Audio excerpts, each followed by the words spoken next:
우리네 인생은 어쩌면 기다림의 연속이 아닌가 싶습니다. 어릴 때는 얼른 자라서 어른이 되기를 기다립니다.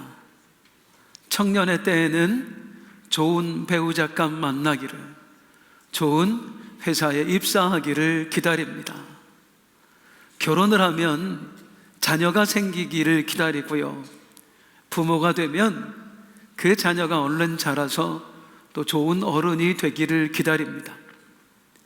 병원에 입원한 환자는 퇴원할 날만 기다리고요, 군에 간 젊은이는 제대할 날만 기다리고요, 직장에 다니는 월급쟁이는 월급 날만 기다리고요, 이렇게 한평생 무언가를 기다리며 사는 게 우리 인생이 아닌가 싶어요.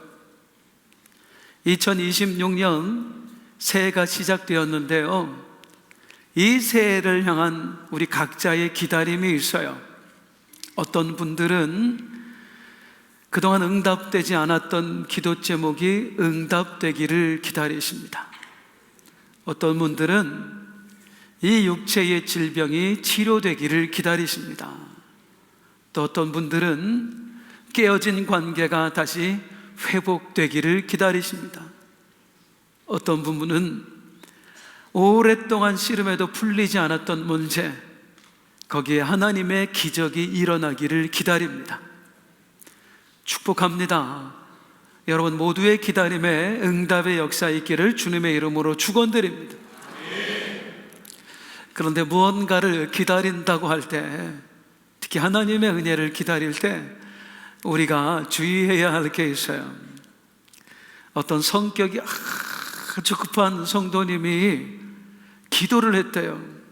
도저히 이 급한 성격 가지고 못 살겠다, 너무 실수가 잦은 거예요. 그래서 하나님 앞에 큰 맘 먹고 기도하는데, 하나님 이 급한 성격 좀 고쳐주세요. 하나님 저에게 인내심을 주세요. 무언가를 좀 진득하게 기다리는 그런 품성 좀 주세요. 그러다가 뭐라고 기도하냐면, 하나님 이왕 인내심 주실 거면 빨리 좀 주세요. 오래 기다리지 말고 제발 좀 빨리 인내심 좀 주세요. 인내심 주세요, 그 기도도 빨리 달라고 하는 게 우리들이에요. 못 기다려서. 그런데 농부가 곡식의 열마리를 기다릴 때도 기다림의 과정을 겪는단 말이에요. 하나님의 응답의 열매도 마찬가지입니다. 기다림이라는 과정이 반드시 있어야 되는 거예요. 그 과정을 통해 우리가 하나님의 은혜의 결실을 보게 되는 것입니다. 그런데 이 기다리는 게 쉽지 않습니다. 나는 나름대로 열심히 오랫동안 기다렸다고 생각하는데 하나님의 응답이 너무 더딘 것 같습니다. 그때 우리는 절망하고 탄식하고 또 원망하기도 하죠.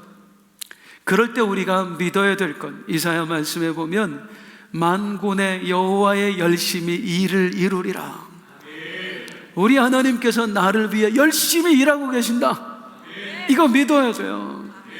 그 하나님이 어느 정도로 열심히 일하세요? 세상 모든 민족이 구원을 얻기까지 어떻게 하시는 하나님? 쉬지 않으시는 하나님, 나를 위해 쉬지 않고 일하시는 그분이 바로 우리 하나님이신 줄로 믿습니다. 그래서 우리는 그 하나님을 믿고 하나님의 때를 기다려야 되는 거예요. 오늘 말씀은 그 기다림의 과정을 통해서 결국 하나님의 때를 맛봤던 사람들의 이야기입니다.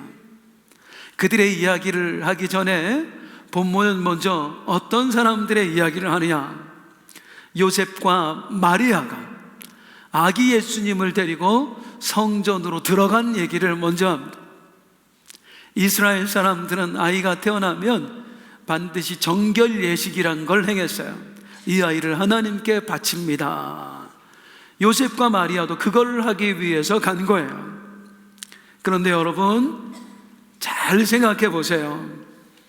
이 성전 안에 들어갔는데 그 성전 안에 지금 있는 사람들이 어떤 사람들이에요? 수많은 사람들이 모여 있는데 그들이 다 어떤 사람들이에요? 메시아 오기만 손꼽아 기다리는 사람들이에요. 하나님, 어서 우리에게 메시아를 보내주시옵소서. 그래서 우리를 구원하여 주시옵소서. 아마 그들이 성전에 들어가서 가장 많이 했던 기도도 이 메시아에 관한 기도였을 거예요. 그 메시아가 오신 거예요. 진짜로 이 성전 안에 내 곁에 오신 거예요. 우리 기도의 결실이 맺었다고요.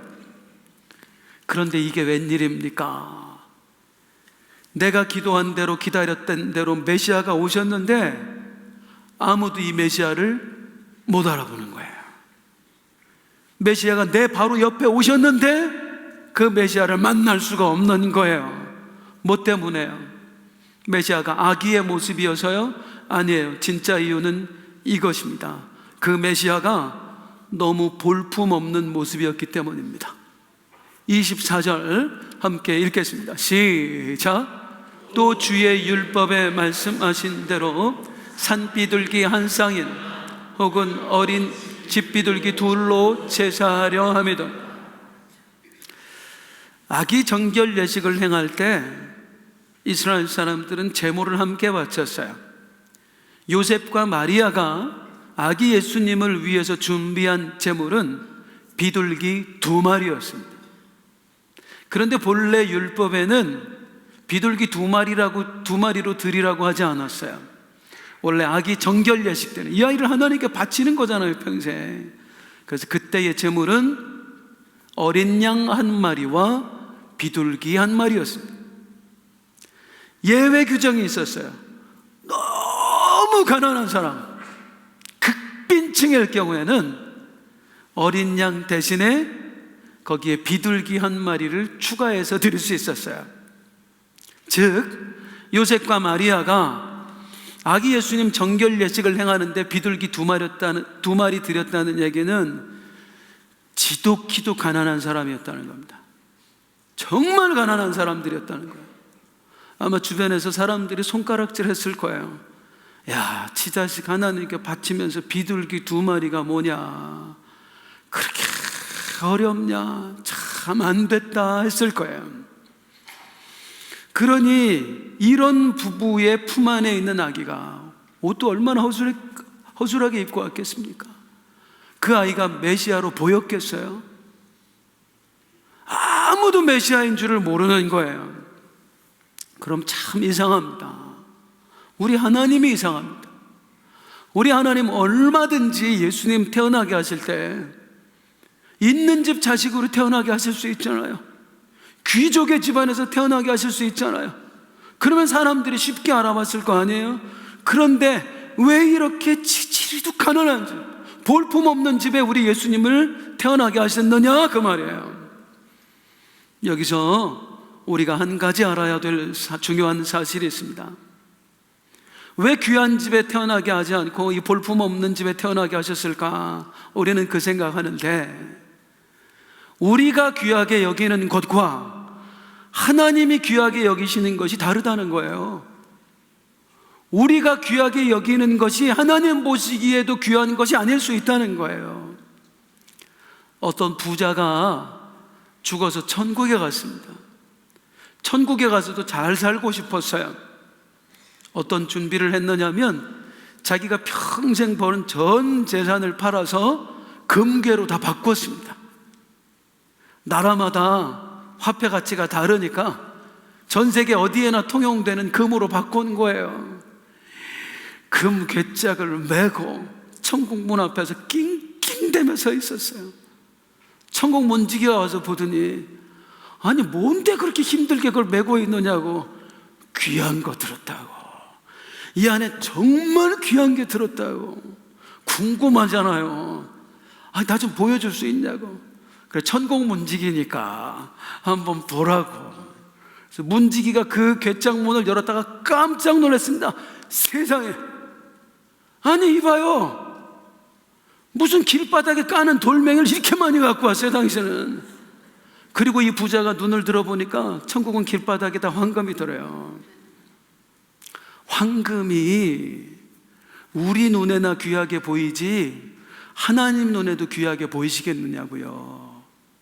마찬가지로 그 왕의 집안이, 그 권세가의 집안이 우리 눈에나 귀하게 보이지 하나님 눈에도 귀하게 보이시겠느냐고요. 성도님들, 우리 하나님 눈에 귀하게 보이는 것들이 어떤 거예요?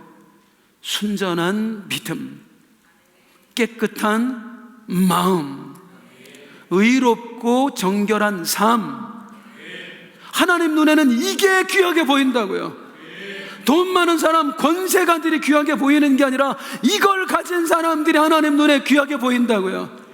그 하나님 눈에 보기에 요셉과 마리아보다 귀한 사람이 없는 거예요. 순전한 믿음, 깨끗한 마음, 의롭고 경건한 삶을 살고 있는 이들이 하나님 눈에 너무 귀해 보이는 거예요. 그래서 그들의 품에 예수님이 안기게 하신 겁니다. 그런데 사람들 눈에는 이분이 전혀 귀하게 안 보이죠. 다시 묻습니다. 성도님들, 우리가 귀하게 보는 것과 하나님 귀하게 보는 것이, 귀하게 보시는 것이 다르다 인정하세요? 또 하나 물을게요. 하나님 우리 사랑하시잖아요. 아멘? 그 하나님이 나에게 주실 때는 무조건 귀한 것만 주신다 이렇게 믿으시나요? 정말로 하나님 귀한 것만 주세요. 그런데 그 귀한 것이 누구 볼 때 귀한 걸 주는 거예요? 내가 볼 때 귀한 걸 주시는 게 아니에요. 하나님이 보실 때 귀한 걸 주시는 거예요. 그런데 이게 우리 눈에 잘 안 보여요. 하나님과 우리의 생각이 달라서요. 가치관이 달라서요. 제가 정말 오랜 세월 동안 질병이라고 하는 그 고난의 터널을 지나왔습니다. 많이 힘들었어요. 그때는 진짜 우리 하나님이 원망스러웠어요. 왜 나한테 이런 일을 행하시나? 왜 하나님이 몹쓸 것들을 나에게 주셨는가 생각했어요. 오랜 세월 그 고난의 터널을 이제 지나면서 드디어 내가 깨닫게 된 것, 고난당한 것이 내게 유익이라. 단언컨대 그 고난의 과정이 없었다면 오늘의 저는 없었습니다. 저의 믿음 안 만들어졌어요. 이 영성 안 만들어졌어요. 오늘의 성품 저 없어요. 지금도 너무나 부족하지만 이 정도의 믿음, 이 정도의 영성, 이 정도의 성품을 갖게 된 것은 하나님이 허락하셨던 그 고난의 과정을 통해서예요. 이제서야 그게 보이는 거예요. 우리 하나님이 나에게 정말 귀한 거 주셨었구나. 목사님 아멘 좀 해. 정말 귀한 거 주셨었구나. 네. 제가 목사님한테 얘기한 게 아닌 거 아시죠? 네. 정말 귀한 거 주셨었구나. 안 보였던 게 이제 보여요. 쟤는 조그매요. 이 조그만 눈에도 보이는 게 여러분처럼 큰 눈을 가지신 분들한테는 당연히 보여야 되는 거 아닐까요? 하나님이 나에게 주신 것, 나를 사랑하는 우리 아버지가 주신 것, 귀한 거다. 우리 하나님이 정말 귀한 거다. 이걸 볼 수 있어야 되지 않을까요? 그런데 그 눈 갖기가 쉽지 않습니다. 이 성전 안에 있는 사람들 아무도 못 봤어요. 하나님이 이 귀한 사람들에게 귀하신 메시아를 보내주셨는데 아무도 그 메시아를 못 보는 거예요. 그런데 아무도 보지 못하는 이 메시아를 이 성전 안에서 보고 만났던 두 사람이 있습니다. 오늘 본문이 그 이야기하는 거예요. 이 그 사람들의 이야기를 통해서 오늘 진정한 기다림이란 무엇인가? 올 한 해 우리가 하나님의 은혜를 기다리는데 어떤 마음과 자세로 기다려야 하는가 하는 것을 우리가 한번 배워보도록 하겠습니다. 둘 중에 첫 번째 사람을 한번 만나보도록 하겠습니다. 성전 안에서 아무도 메시아를 알아보지 못할 때 그 메시아를 알아봤던 첫 번째 목격자는 시므온입니다. 이 시므온에 대해서 성경은 기다림의 사람이었다라는 표현을 써요.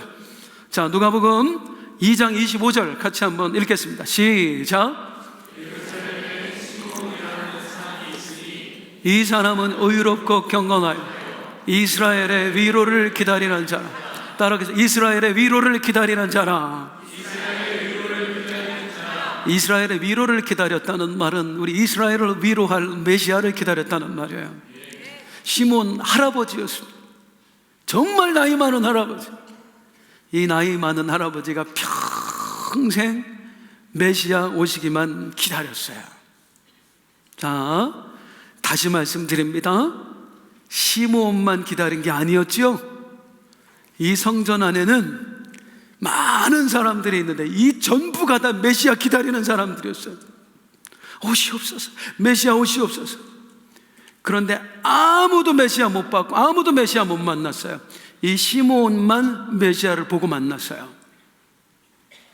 뭐가 달랐을까요? 거기 있는 다른 사람들과 시몬이 달랐던 점이 뭐일까요? 25절, 성령이 그 위에 계시더라. 26절, 성령의 지시를 받았더니.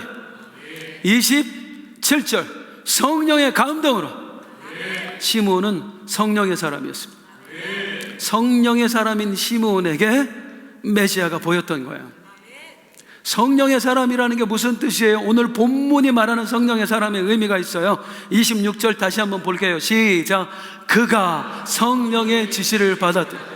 성령의 사람은 성령의 지시를 받으며 사는 사람입니다. 다른 말로 하면 성령이 이끄시는 대로 사는 사람. 성령께서 봐라 하는 것만 보고, 성령께서 들어라 하는 것만 듣고, 성령께서 말하라 하시는 것만 말하고, 성령께서 가라 하시는 것만 가는 사람. 그 사람이 성령의 사람인 거예요. 이렇게 성령의 이끄심은 대로 사니까 메시아가 보이는 거예요. 보통의 사람들은 성령이 이끄시는 대로 살지 않습니다. 대부분의 사람들은 내 욕망이 이끄는 대로 살아요. 인간이 죄인이 되면서 심겨진 세 가지 기본적인 욕망이 있어요. 더 가지고 싶고, 더 높아지고 싶고, 더 즐기고 싶고. 대부분의 인간들은 이 욕망이 이끄는 대로 산다고요. 더 가지고자 하고, 더 높아지고자 하고, 더 즐기고자 하고. 묻겠습니다. 그런 사람들의 눈에 과연 메시아가 뜰까요? 더 가지고자 애쓰는 사람들의 눈에 아무것도 없이 가난한 집에 오신 메시아가 눈에 띄겠느냐고요. 더 높아지기 전 평생 그것만 소망하며 사람들의 눈에 이렇게 낮고 천한 곳에 오신 메시아가 눈에 띄겠느냐고요. 내 욕망을 가지고 살면 내가 바라는 걸 하나님이 줘도, 하나님이 정말 귀한 것을 주셔도 볼 수 있는 눈이 안 열려지는 겁니다. 시몬은 달랐어요. 성령의 사람이었습니다. 내 욕망이 이끄는 대로 사는 게 아니라 그는 성령께서 이끄시는 대로 살았습니다. 그러니까 인간이 가지는 그 욕망에 취해 살지 않으니까 더 즐기고, 더 가지고, 더 높아지고, 이 편견을 가지지 않으니까 메시아가 순수하게 보이는 거예요. 이 어린아기를 봤는데 성령께서 들려주시는 음성, 이 아이가 메시아다, 이 아이가 하나님의 아들이다. 아멘, 할렐루야. 욕망을 가지고 살았다면, 아니 무슨 메시아가 이렇게 옵니까? 하나님이 감동 잘못된 거죠 했을 텐데, 성령이 이끄시는 대로 사니, 욕망을 버리고 사니 메시아다 할 때 메시아가 보이고 믿어지는 거예요. 그 믿음 가운데 했던 고백이 무엇입니까? 30절에 32절입니다 시작. 내 눈이 주의 구원을 보아사 이는 만민 앞에 예비하신 것이요 이방을 비추는 빛이요 주의 백성 이스라엘의 영광이니이다 하니. 할렐루야. 주님을 보았고 주님을 선포했습니다. 사랑하는 성도님들, 올 한 해 여러분들이 기다리고 있는 그 기도 제목, 응답, 축복 받아 누리시기를 소망하십니까? 그때 우리에게 필요한 게 뭘까요? 성령의 이끄심을 받는 겁니다.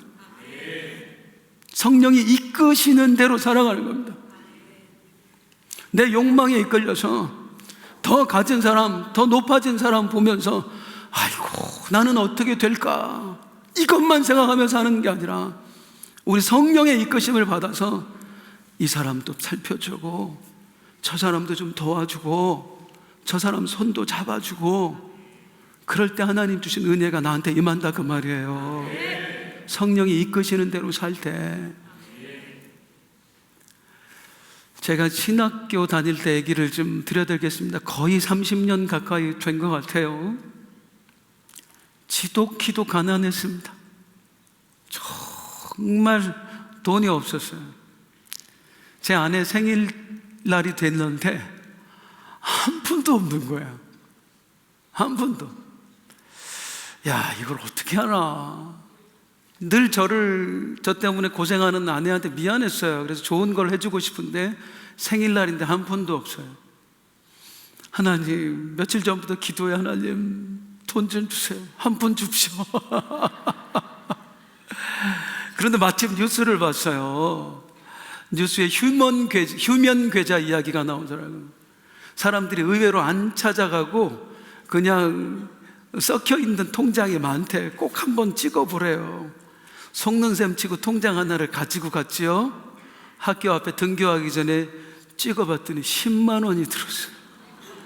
몇 년 동안 모르고 살았어요. 아이고 주여 감사합니다. 이제 그거를 돈을 찾아서 이제 우리 아내 뭘 사줄까 생각하고 있는 거예요. 수업 시간이 됐는데 그날 과목이 기독교 윤리.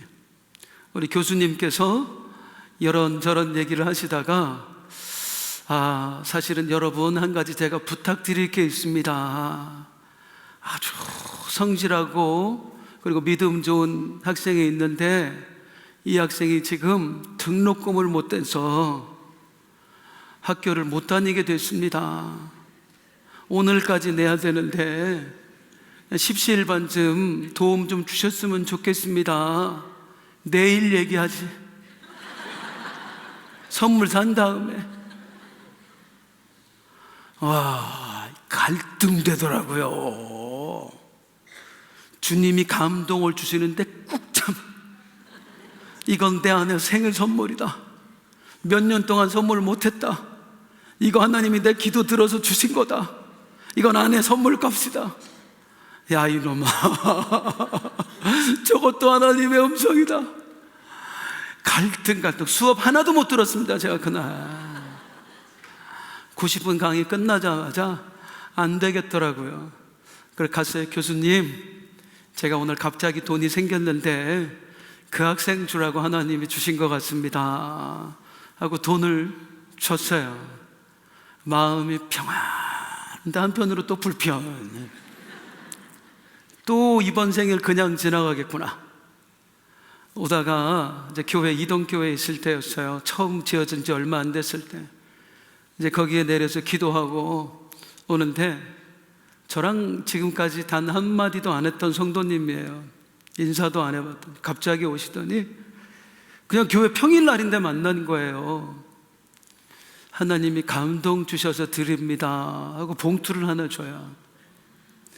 그래서 거절할 수도 없이 가버리셨어요. 이게 뭔가 하고 봤더니 50만 원 들었죠. 그때 엄청 큰 돈입니다.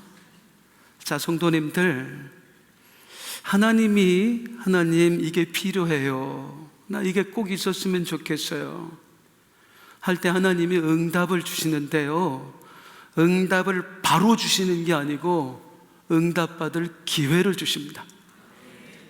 우리를 달아보신다 그 말이에요. 그때 끊임없이 성령께서 내 안에 음성을 들려주세요. 감동을 주세요. 그리고 내가 이 축복을 받을 만한 그릇인지를 달아보세요. 저도 그랬고 많은 분들이 여기서 사실은 실패하죠. 올 한 해 분명히 말씀드립니다. 우리가 바라고 기다리는 그 응답을 하나님은 이미 준비하신 줄로 믿습니다. 축복 예비하신 줄로 믿습니다. 그냥 주는 게 아니라 기회부터 주신다 그 말이에요. 그때 성령께 이끌림을 받는 사람이 될 때, 그때 그 기회를 붙잡을 수 있는 줄로 믿습니다. 그런데 그게 쉽지 않아요. 올 한 해 반드시 성령이 이끄시는 대로 살면서 그 축복의 기회, 응답의 기회 잡기를 소망합니다. 이제 두 번째 사람을 만나볼 거예요. 아무도 알아보지 못한 우리 메시아를 이 성전 안에서 시므온과 더불어 만났던 또 한 사람, 그 사람의 이름은 안나입니다. 안나 또한 기다림의 사람이었어요. 그런데 이 안나에 대해서 성경은 아주 독특한 설명을 하고 있습니다. 자, 36절, 37절입니다. 시작.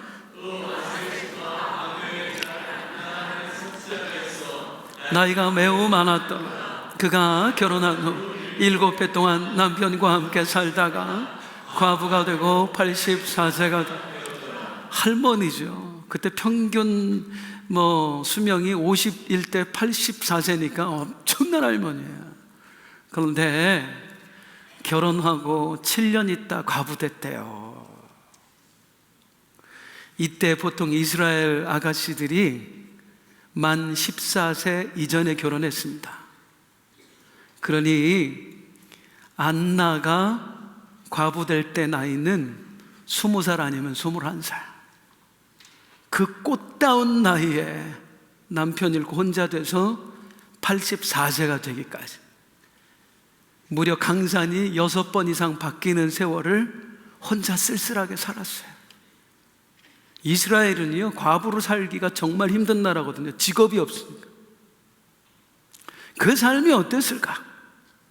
제가 이 안나 할머니한테 불러주고 싶은 노래가 있었어요. 우리 어머니가 좋아하시는 노래인데 시험 들지 말기를 미리 말씀을 드립니다. 참을 수가 없도록 이 가슴이 아파도 눈물로 보냅니다 여자의 일생. 목사 안 됐으면 큰일 날 뻔했죠. 이 노래를 안나 할머니한테 들려줬으면 펑펑 울었을 거예요. 아이고, 내 지난 세월, 내가 20살 꽃다운 나이에 남편 잃고 혼자 돼서 얼마나 힘들고 얼마나 외롭게 살았던고 했을 것 같아요. 그런데 성경은 그런 이야기 하나도 없습니다. 오히려 안나 선지자에 대해서 놀라운 이야기를 합니다. 36절 다시 한번 보겠습니다. 시작. 또 아셀 지파 바누엘의 딸 안나라 하는 선지자가 있어요. 안나라 하는 누가 있어? 선지자. 다시 한번, 안나라고 하는 누가 있었대요? 정말 놀라운 얘기입니다. 이거는 성경의 역사를 아는 사람이라고 하면 깜짝 놀랄 수밖에 없는 말이에요. 안나라고 하는 선지자가 있어요. 이때를 뭐라고 부르냐면 성경 역사에서 침묵기라고 불러요. 하나님이 침묵하신 기간. 왜 그렇게 부르냐면 하나님이 400년 동안 선지자를 한 명도 안 보내셨거든. 하나님의 말씀을 들을 수 있는 기회조차가 없는 거예요. 몇 년 동안?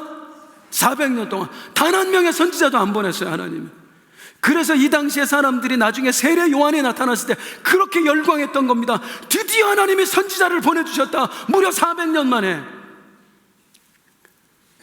그런데 선지자가 없었던 게 아니래요. 세례 요한 이전에 이미 하나님은 당신의 선지자를 보내주셨대요. 아무도 모르게 이 성전 안에 20살에 과부되어서 60년을 넘게 쓸쓸하고 외롭게 살던 이 할머니가 사실은 하나님이 선택하신 선지자였대요. 그리고 그 선지자를 통해서 하나님이 메시아를 보게 하시고 드디어 그 선지자의 입술을 열어 무려 400년 동안 그쳤던 선지자의 예언을 선포하게 하시는데, 그 장면을 한번 보겠습니다. 38절입니다. 시작. 마침 이때에 나와서 하나님께 감사하며 예루살렘의 속량을 바라는 모든 사람에게 그에 대하여 말하니, 이 과부된 할머니 누구하고도 말도 섞지 않았어요. 아니, 누가 대화도 해주지 않았어요. 그 외롭게 입을 닫고 살던 이 할머니가 입을 열어, 드디어 하나님의 입을 열어주셔서 하나님께 감사하며 외치는 것입니다. 여러분, 하나님이 말씀하셨습니다. 이 아이가 메시아라고요. 이 아이가 우리를 속량할, 구원할 메시아라고요. 하나님이 메시아를 우리에게 보내주셨습니다. 물론 이 말 아무도 안 믿었어요. 그냥 미친 할머니가 하는 이야기인 줄 알았어요. 그런데 하나님은 그의 입술을 열어 위대한 하나님의 말씀을 선포하게 하셨어요. 400년 만에. 그리고 그 선지자의 입술에서 나온 말이 그 당시 사람들의 귀에는 하나도 안 들어갔지만 하나님이 이 성경책에 기록해 하셨습니다. 대대로 수백억의 사람들이 이 하나님의 말씀을 보면서 안나 선지자의 이야기, 선포를 듣게 하셨어요. 이게 비참해 보이시나요? 아니요, 전혀 비참하지 않죠. 이 사명 한 번만 감당할 수 있다면 인생 그야말로 성공한 인생 아닐까요? 아무도 못 보는 메시아를 보고 아무도 알지 못하는 이들에게 메시아를 선포할 수 있다면 그거야말로 복된 인생 아니겠느냐고요. 그런데 이게 저절로 왔는가? 안나 선지자가 그냥 기다리다가 어쩌다 보니 메시아를 보게 됐고 어쩌다 보니 그 말을 하게 되었는가? 아닙니다. 자, 37절입니다. 시작. 과부가 되고 84세가 되었다. 이 사람이 성전을 떠나지 않아 주야로 금식하며 기도하며. 지나온 60년의 시간은 안나 선지자가 기도하는 시간이었습니다. 외롭고 쓸쓸하게 자기 인생을 비관하는 시간이 아니라 하나님 앞에 꿇어 엎드려서 기도하는 시간이었어요. 이 기도가 하나님께 상달됐고 하나님이 그 기도를 들어 안나를 400년 만에 선지자로 임명하셨고 그 선지자의 눈에 메시아가 보이게 하셨고 그 선지자의 입을 열어 메시아의 도래를 선포케 하신 거예요. 이게 비참해 보이시나요? 제가 아까 이 안나 할머니한테 여자의 일생 들려드리면 울었을 거라고 그랬는데요, 취소하겠습니다. 절대 그랬을 리 없습니다. 안나 선지자는 결코 비참하지 않았거든요. 사람들의 눈에만 비참하게 보였을 뿐이에요. 20살 꽃다운 나이에 남편 잃고 혼자 사는 외롭고 쓸쓸한 인생. 안나는 전혀 외롭지 않았어요. 그의 곁에는 늘 하나님이 계셨거든요. 남편 없는 빈자리 기도하면서 하나님으로 채웠거든요. 하나님이 위로하셨고 하나님이 말씀하셨고, 누가 이 인생을 비참하다 할 수 있겠어요? 성도님들, 혹시 몇 주 전에 제가 했던 설교 중에 시간의 개념에 대해서 말씀드린 적이 있는데 기억하십니까? 이래서 설교자가 설교를 할 수가 있어요. 시간에는 두 개의 개념이 있다고요. 헬라 원어로 시간은 두 가지 단어, 크로노스와 카이로스가 있다고요. 크로노스의 시간은 뭐냐면 우리가 보는 이 시간이에요. 1시, 2시, 3시 이렇게 흘러가는 시간이에요. 어제, 오늘, 내일 이렇게 흘러가는 시간, 우리가 겪고 있는 시간이 크로노스예요. 카이로스의 시간은 뭐냐면 하나님의 시간입니다. 우리는 알지 못하는 하나님만의 시간. 그러면 또 한번 묻겠습니다. 우리 하나님은 어떤 시간에 역사하실까요? 카이로스의 역사하실까요? 카이로스의 역사하실까요? 카이로스의 역사하세요. 당신이 정하신 때에 당신의 방법으로 역사하시는 하나님이세요. 카이로스의 때. 올 한 해 우리 각자에게 하나님이 준비하신 카이로스의 때가 있다고요. 응답 줄게, 내가 해결해 줄게, 회복시켜 줄게, 복 내려 줄게 하는 카이로스의 때가 있다고요. 그 카이로스의 때를 향해 우리는 어떻게 크로노스의 시간을 보내야 될까요? 1시간, 2시간, 3시간, 오늘, 내일, 모레를 그 하나님의 때를 기다리면서 어떻게 보내야 될까요? 작년 연말에 제가 건강검진을 했습니다. 감사했어요. 건강하게 나왔어요. 성인병도 없고 특별히 약 먹을 일도 없고 치료받을 일도 없고 어지럼증이 있는데 이거는 뭐 의사도 모르더라고요. 근데 나머지는 건강해. 얼마나 감사한지. 그런데 요즘 기계가 정말 정밀하잖아요. 제가 우리 장로님 아들 의사분이어서 제가 이걸 좀 보내고 물어봤어요. 나 치료 받아야 되는 거예요? 모르니까 뭐 경추에 뭐가 있다, 뭐 콜레스테롤이 있다니까, 목사님 이 정도면 치료는 안 받으셔도 될 것 같습니다. 기계가 워낙 정밀해서 우리의 증상이 없는데도 나타나는 거니까 걱정 안 하셔도 됩니다. 그래서 안심했어요. 그런데 그 기록지를 제 아내가 보고 또 보고 보고 또 보고, 여보, 정말 정밀하니까 저는 못 느끼지만 뭐 위염도 있어요, 뭐 콜레스테롤도 있어요, 뭐도 있어요, 뭐 경추가 뭐 어때요, 그런 게 그냥 나와요. 난 안 아픈데. 그런데 여보, 허리에 대한 이야기는 단 하나도 없어. 당신 허리는 정말 건강하대. 이 허리 아시잖아요, 우리 성도님들. 15년을 제대로 사람 고시를 못하고 살았어요. 의자가 전혀 손댈 수 없는 그런 허리라고 그랬어요.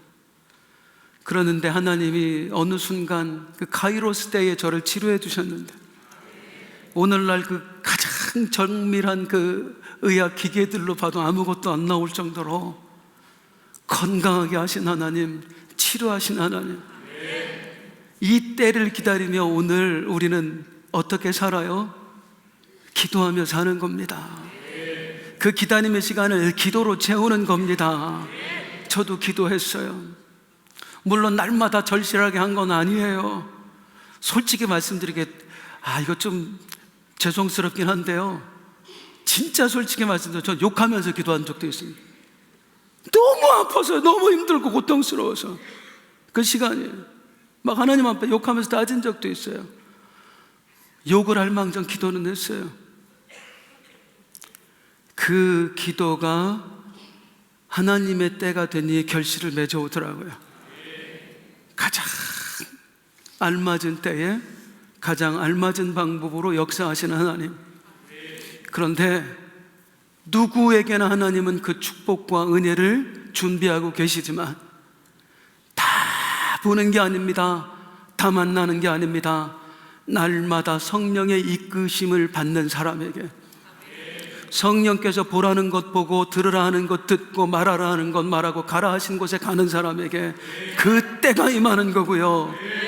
오늘 아무리 내 상황이 절망스러워도 포기하지 않고 끝까지 그분을 바라며 기도하는 사람에게 그때 그 카이로스의 때가 열리는 것입니다. 사랑하는 성도님들, 그 날을 바라보며 우리 성령님과 동행하세요. 끝까지 기도하세요. 오늘 우리 성도님들과 함께 부르고 싶은 찬송이 있었는데요, 이거 조금 어려워서 제가 걱정입니다. 우리 성가대가 좀 도와주셔야 돼요. 자, 같이 일어나서 함께 가사를 생각하며 찬송합니다.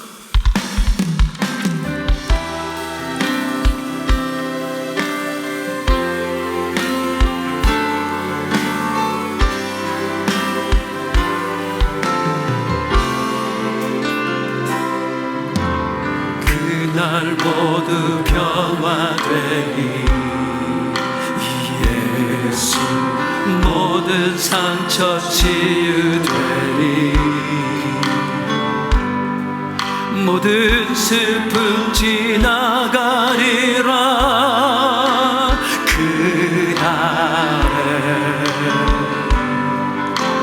그날 모두 알게 되니 예수 모든 답을 얻게 되니 모든 걱정 사라지리라. 그날에 처음부터 다시 함께 그날 모두 변화되니 예수 모든 상처 치유되니 그날을 소망하세요. 우리 하나님이 일하실 날을 지나가리라.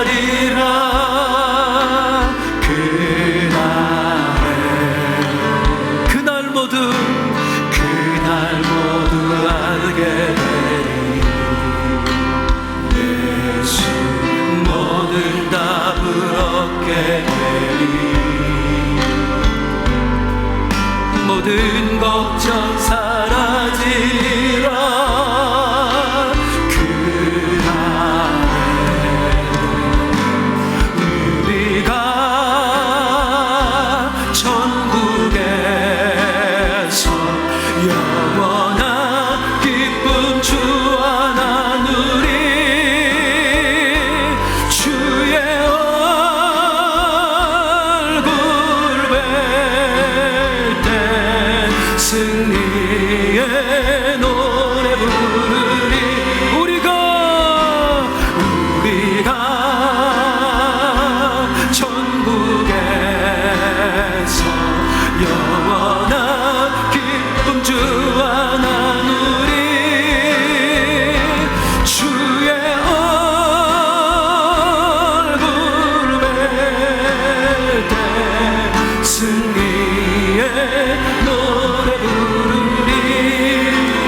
바꿔서